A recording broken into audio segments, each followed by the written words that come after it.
Fall is here, and with it comes cooler temperatures and the need for extra truck maintenance. As temperatures drop, it's crucial to prepare your truck for the challenges of fall driving. Tip 1.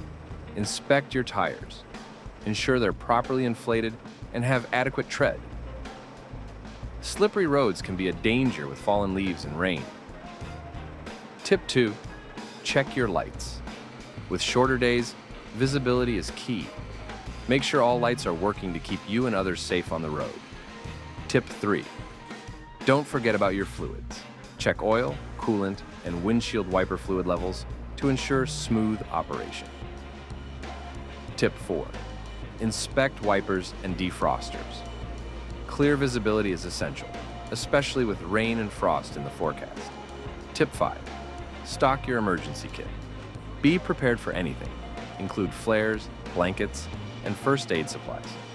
Taking these simple steps can keep your truck running safely and smoothly this fall. For more safety tips, follow our socials.